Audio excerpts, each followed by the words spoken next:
All right, let's go back to our top story this evening. Something that could turn out to be the 7 billion water scandal at Athi Water Services Board. Now, two directors of the board have now come out to disown a 6.99 billion shilling contract awarded to a Chinese company for the construction of two water systems. The directors stated in an affidavit that the organization's CEO secretly gave out the contract when he was on leave and without the approval of the board. And as Duncan Khaemba reports, two activists have now moved to court seeking to stop the projects. With the many queries still hanging over the Jubilee administration over the various unresolved scandals, this row at the Athi Water Services Board will pile even more pressure on the government to act.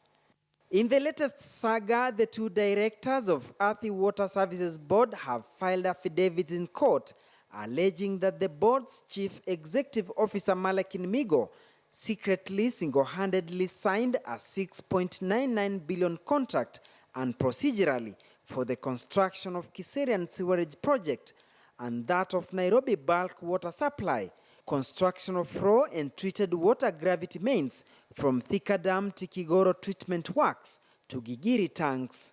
Contracts that the directors say were awarded without the board's consent. In his affidavit filed Thursday, 10th November, Samson Ojiayo, a member of the board, distances himself from the contract, stating, "Whereas the CEO has made other members of the board of directors and I believe that the same was awaiting the Honorable Attorney General's approval before signature, I am shocked to learn from the petition that on 29th September 2016, and while he was on leave and not authorized to transact for the board, the CEO secretly signed contract number AWSB/WA/SI-AF Company 1, which is the construction of Nairobi bulk water supply, construction of raw and treated water from Thika Dam to Kigoro treatment works to Gigiri tanks." Ojiayo adds that a further irregularity is that the person who witnessed the signing of the contract worth 6.9 billion shillings is not disclosed on the face of the document.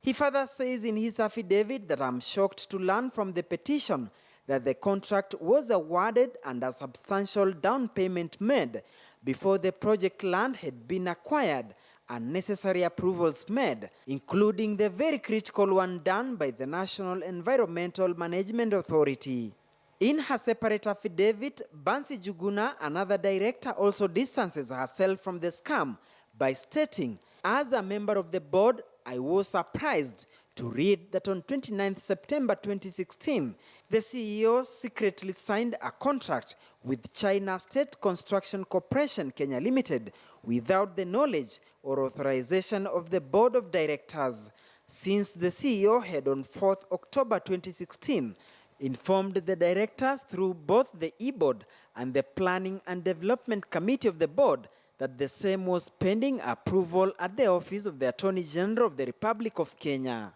Njuguna asked that I state that the decision by the management to contract and pay the advance payment of 141.9 million shillings to undertake a project that was yet to be approved by NEMA and on the land that the board had not and is yet to acquire was grossly irregular and undermined the interests of the Republic in the good management. As she further reveals that I confirm that internal audit discovered that as of 30th June 2016, some 33 million shillings had gone down in Chase Bank, which is under receivership. On 31st October 2016, during the Audit, Risk and Governance Committee meeting, the management informed the committee that only 1 million of the 33 million had been recovered from Chase Bank. The scandal has been brought to the limelight following a petition filed before the Milimani court by activists Okio Mtata and Florence Lichoro and a certificate of urgency to stop the contract. Duncan Khaemba, KTN News.